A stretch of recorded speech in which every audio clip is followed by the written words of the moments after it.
What does the French Revolution have to do with the time NASA accidentally crashed a $200 million orbiter into the surface of Mars? Actually, everything.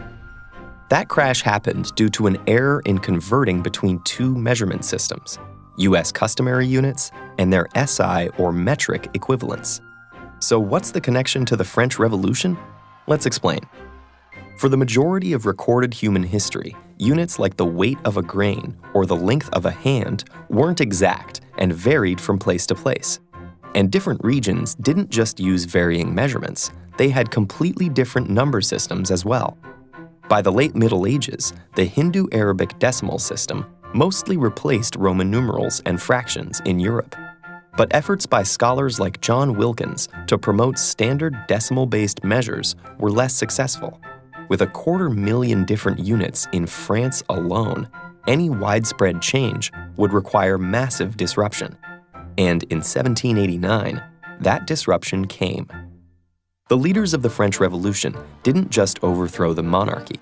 They sought to completely transform society according to the rational principles of the Enlightenment. When the new government took power, the Academy of Sciences convened to reform the system of measurements. Old standards based on arbitrary authority or local traditions were replaced with mathematical and natural relationships. For example, the meter, from the Greek word for measure, was defined as 1/10,000,000th between the equator and North Pole. And the new metric system was, in the words of the Marquis de Condorcet, for all people, for all time.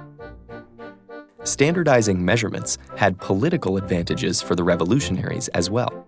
Nobles could no longer manipulate local units to extract more rent from commoners, while the government could collect taxes more efficiently. And switching to a new republican calendar with 10-day weeks reduced church power by eliminating Sundays. Adoption of this new system wasn't easy. In fact, it was a bit of a mess. At first, people used new units alongside old ones, and the republican calendar was eventually abandoned. When Napoleon Bonaparte took power, he allowed small businesses to use traditional measurements, redefined in metric terms. But the metric system remained standard for formal use, and it spread across the continent along with France's borders. While Napoleon's empire lasted 8 years, its legacy endured far longer. Some European countries reverted to old measurements upon independence. Others realized the value of standardization in an age of international trade. After Portugal and the Netherlands switched to metric voluntarily, other nations followed, with colonial empires spreading the system around the world. As France's main rival, Britain had resisted revolutionary ideas and retained its traditional units.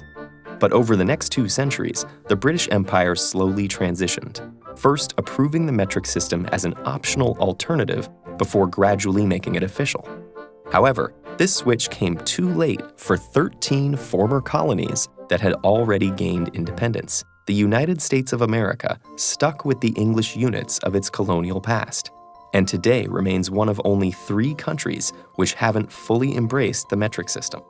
Despite constant initiatives for metrication, many Americans consider units like feet and pounds more intuitive.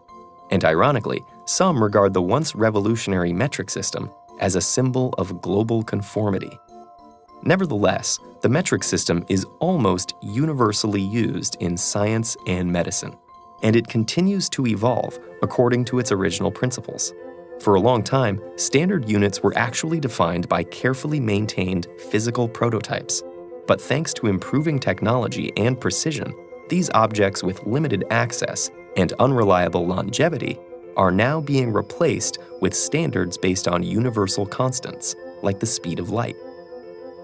Consistent measurements are such an integral part of our daily lives that it's hard to appreciate what a major accomplishment for humanity they've been.